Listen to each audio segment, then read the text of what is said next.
আসন্ন হজকে সামনে রেখে মক্কার গ্র্যান্ড মসজিদ ও মদিনার মসজিদে নববীতে বিশ্বের সবচেয়ে বড় শীতলীকরণ ব্যবস্থা চালু করেছে কর্তৃপক্ষ। হাজিদের স্বস্তি দিতে এটি বিশ্বের সবচেয়ে বেশি পরিমাণ বাতাস শীতলীকরণ ব্যবস্থা। এই ব্যবস্থায় মোট 1,55,000 টন থার্মাল ইউনিট পরিমাণ বাতাস শীতল করা সম্ভব হবে।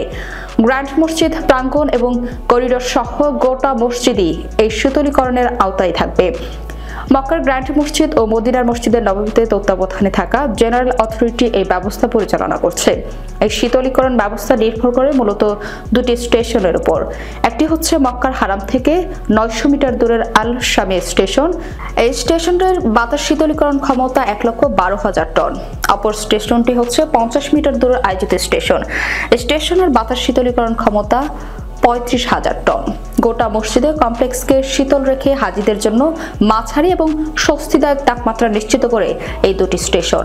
বাতাসের মান ঠিক রাখতে এই শীতলীকরণ ব্যবস্থায় দিনে 9 বার বাতাস বিশুদ্ধ করা হয়। এই বিশুদ্ধীকরণ প্রক্রিয়ায় অতি বেগুনি রশ্মি গুরুত্বপূর্ণ ভূমিকা পালন করে। এতে গ্র্যান্ড মসজিদ জুড়ে বাতাস ছড়িয়ে পড়ার আগে তা 95% জীবাণুমুক্ত হয়ে যায়। এতে হাজিরা পরিষ্কার এবং নিরাপদ পরিবেশে হজ পালন করতে পারে। বিশেষ করে তীব্র গরমের সময়ে কর্তৃপক্ষ সবসময় এই শীতলীকরণ ব্যবস্থা রক্ষণাবেক্ষণের উদ্যোগ নিয়েছে।